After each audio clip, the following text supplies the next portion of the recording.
2 months ago, I tore my A4 pulley while bouldering. Like a lot of climbers, I thought the hardest part of recovering from a climbing finger injury would be the pain, or waiting for my finger to heal. But it didn't take long to realize there was more to recovery than just healing my finger. Your finger is getting stronger, but your brain still remembers the pop. So how do you stay motivated when you can't climb the way you want to? This month, something shifted.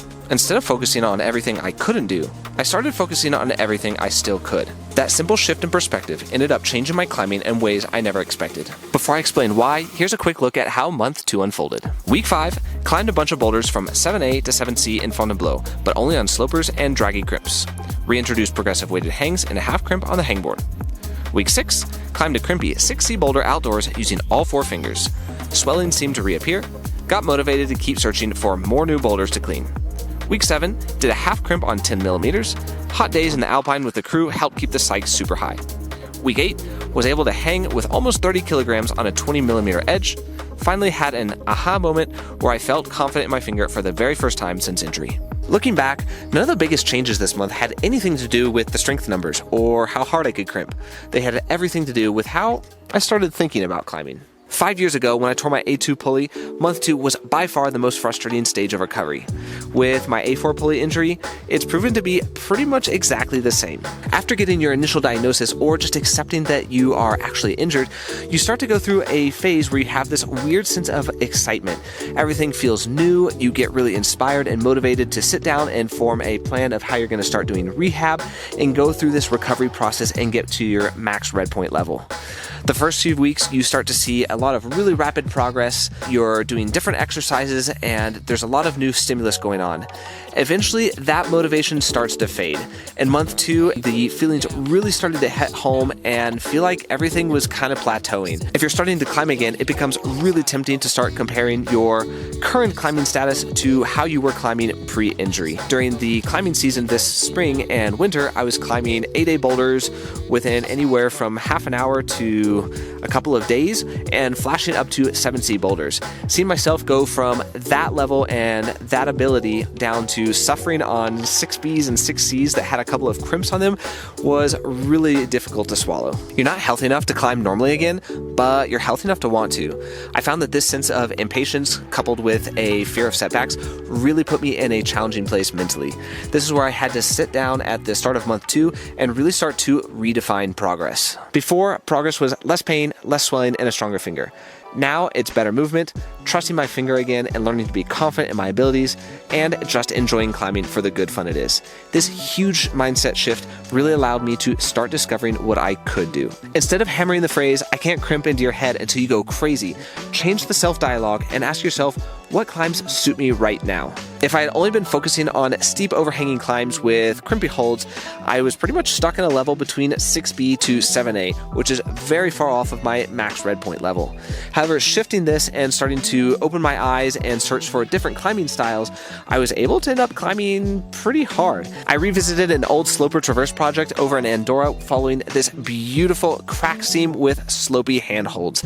I had pretty much written this boulder off a couple of seasons ago because of a low percentage last move, but accepting that this was a climb that was going to suit my hand well, I had a positive attitude and was able to do all the moves on my first session. I also got super stoked on this highball slab that I found and cleaned not too far from my home. Slab climbing on granite does involve crimping on pretty tiny holds, but because you are on that vertical terrain, most of the weight is kept in your feet. I have no idea what this line is going to come in terms of grades, but all the moves have gone and it is pretty darn spicy. As weird as it is to say, I think this injury has made me start climbing better. This is something that I also noticed after my first climbing injury, and I think you can kind of think of it as that really annoying climbing coach that you never knew you had. You have to start focusing on your feet because that's where all your weight goes. When you're not injured, it's really easy to get away with crimping hard, focusing on your biceps, and just pulling as hard as you can to get through a move. When you're injured and you can't weight the hand in the way you normally would, you have to just be a little bit more creative and think outside the box.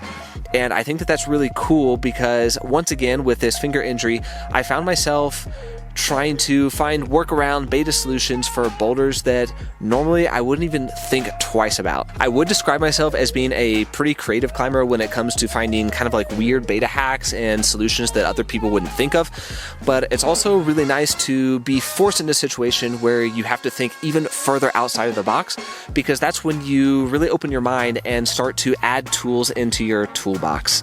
However, there's a small caveat to this. Some boulders have no workaround solutions, crazy beta hacks. There's only one beta, and it involves trying really hard and pulling on tiny holds. This is where it becomes a real mental battle, because every crimp becomes a little bit scary. You start to hesitate, and I found myself kind of reliving that moment where the finger popped. And you do kind of come to a point where you have to crimp, and you know that you can, but your mind just doesn't want to yet. And it can get a little bit frustrating when you're sitting there and you say, I know if I just let my finger fold over a little bit, the boulder's going to be really easy. One way I found that it was really good for me to work around this was having Lucy spot me through some of the moves and take off weight. So I was able to see, I think that this is going to be fine through the full range of motion. And once I accepted that I probably could do it with a little bit less weight, I was able to progressively work into that and to do it myself. I found this really cool pine cone on the ground, so I thought it would be cool to make a Pinecrophone. I love dad jokes. As you're going through this recovery process after a finger injury, don't forget to celebrate those small wins, like your first pain-free boulder, your first outdoor session, your first half crimp on the hangboard.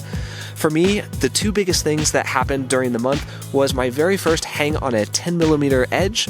This is something that me as a healthy climber, I would have completely overlooked, because a healthy me was hanging with 35 kilograms on that edge. Doing this for the first time after a finger injury felt like a huge milestone.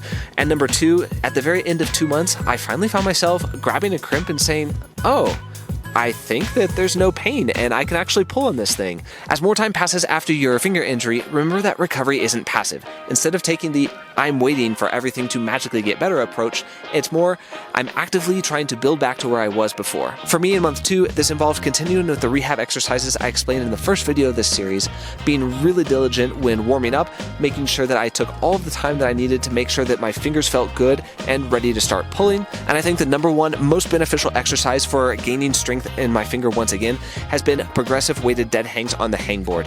This has been a really great place for me to completely control exactly how I was grabbing each of the holds, weighting the holds, making sure that I could have good form and that half crimp, starting to put a little bit more intensity on the finger, but in a very controlled environment.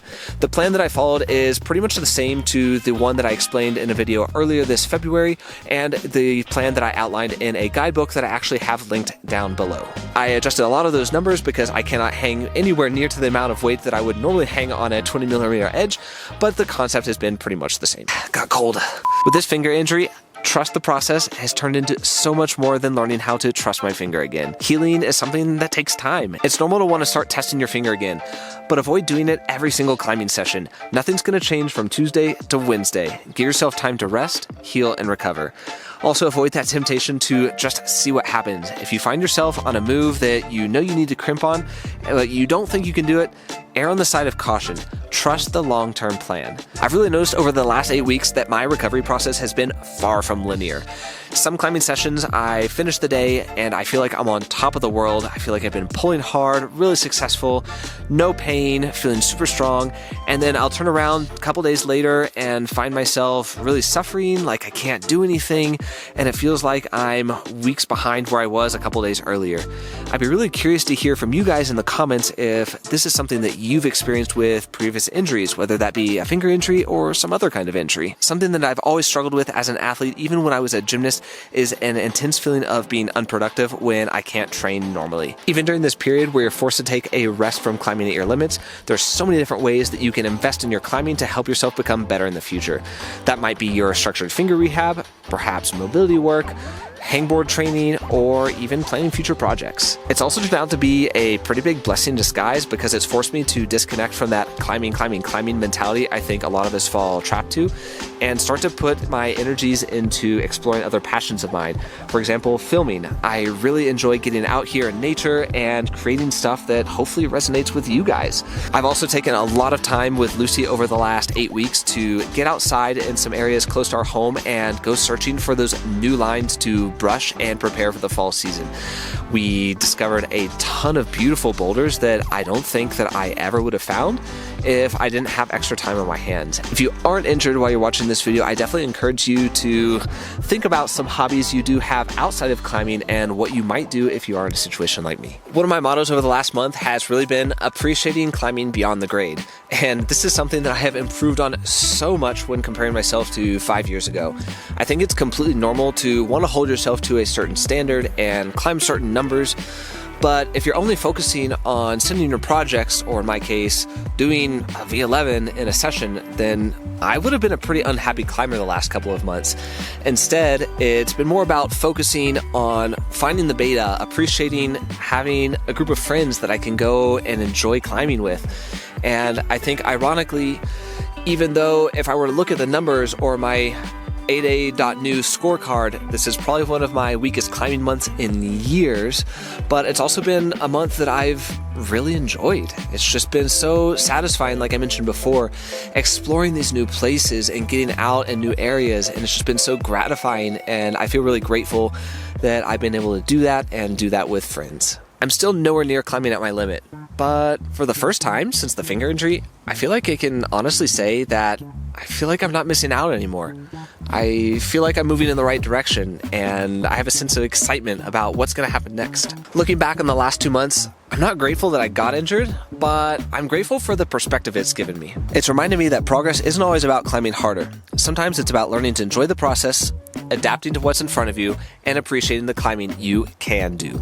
Next month, the plan is to start reintroducing a little bit more crimping, possibly even the full crimp, and push the finger a little bit harder to see how it responds. So if you've been following along or you have a climbing finger injury yourself, I hope you'll subscribe and join me for part 3 of this A4 pulley tear recovery series. Until then, keep those fingers healthy and happy climbing.